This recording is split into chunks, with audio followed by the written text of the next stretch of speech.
নমস্কার, আমি মৌম দাস। সবাই কেমন আছেন? আশা করি সবাই খুব ভালো আছেন। নতুন ব্লগে আপনাদেরকে স্বাগত জানাই। সো আজকে যে মানে কি ডিশটা তৈরি করব সেটা হচ্ছে স্টার ফ্রুট বলুন বা কামরাঙা, সেটা হচ্ছে আজকে মাখা করব এবং দুফুর দুফুর মাখা করে খেতে কিন্তু অসম্ভব ভালো লাগে। আমার তো ভীষণ প্রিয় টক জাতীয় যে কোনো ফল। আমার এখন থেকেই জিভ থেকে জল পড়ছে স্টার ফলটা দেখে, বা স্টার ফ্রুট বা কামরাঙা যাই বলে থাকুন। প্রথমে আমি এরকমভাবে স্টার করে কেটে নিয়েছি। এখানে আমি যেহেতু মানে কি সল্ট খাচ্ছি, সেই কারণে আমি পিঙ্ক সল্টটা ইউজ করেছি। আপনারা যদি চান বিট লবণ বা সন্দেব লবণ বা রেগুলার সল্টও ইউজ করতে পারেন। এই যে কালো কালো, এটাকে কি বলে জানেন? এটাকে বলা হয় আমাদের সেই ছোটোবেলার খাবার, সেই যে কারেন্ট শট, সেই কারেন্ট শট দিয়ে দিলাম একটুখানি স্টার ফ্রুটের ওপরে। না দিলে হয় স্টার ফ্রুটের ওপর কারেন্ট শট? সেই ছোটোবেলায় খেতাম কারেন্ট শট। তো এই হলো কারেন্ট শট। এখনও অনেকেই পায় না, এগুলো বারাসাতেই পাওয়া যায় এবং অন্য অনেক জায়গায় পাওয়া যায়। এরপর দিয়ে দিচ্ছি একটু জিরের গুঁড়ো। আমার মুখ থেকেই জল পড়ছে, জিভ থেকেও। বাবা, ধনিয়া গুঁড়ো দিয়ে দিলাম। তো এইবার ধনিয়া গুঁড়ো দিয়ে এইবার ভালো করে মাখা পালা। মাখা হয়ে যাওয়ার পর একটু কাসুন্দি দিয়ে দিলাম, বাড়িতে ছিল অল্প করে। ভালো করে ঝাঁকিয়ে একটুখানি বেরোলো।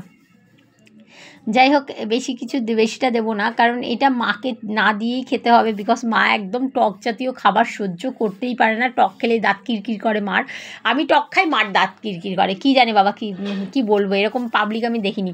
মার হয় আর বামনদার হয়, এই দুজনের খুব প্রবলেম হয় আমি টক খেলে। মানে আমি টক খাই, ওটাদের দুজনে গা শিরশির করতে থাকে। জানি না, মনে হয় ওদের দাঁত। আমি এখন বসে পড়েছি এই যে স্টার ফ্রুট বা কামরাঙা যেটাই বলো, সেই ফ্রুটটা নিয়ে। এটা আমি ভালো করে মেখেছি, আর রেসিপিটা অবশ্যই তোমরা দেখো এবং খেয়ে দেখি কেমন লাগছে। আমি কিন্তু মানে কামরাঙা খেতে খুব পছন্দ করি। কামরাঙা কেন, যে কোনো টক জাতীয় ফল কিন্তু আমার খেতে অসাধারণ লাগে। আমি ভীষণ পছন্দ করি বলতে ভীষণই পছন্দ করি। সো যেটাই তুলছি জোড়ায় উঠছে, জানি না কেন।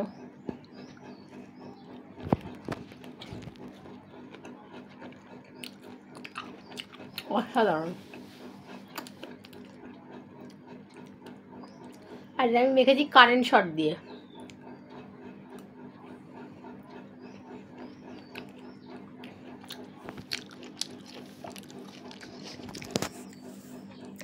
দুপুর করে এই খাবারটা নিয়ে বসলে আর কিছু লাগে না।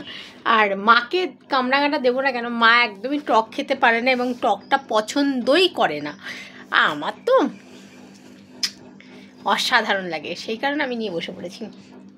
যাই হোক, তোমরা কারা কারা কামরাঙা খেতে ভালোবাসো অবশ্যই লাইক কমেন্ট শেয়ার করো, জানিও। আর ভিডিওটা ভালো লাগলে প্লিজ লাইক কমেন্ট শেয়ার। ইউটিউবে আমি কীভাবে মাখলাম কামরাঙাটা, দোকানের মতন না হলেও দোকানের মতন করেই মেখেছি, তার থেকেও ভালো। আমার ইউটিউবে ভিডিওটা পেয়ে যাবে। টাটা।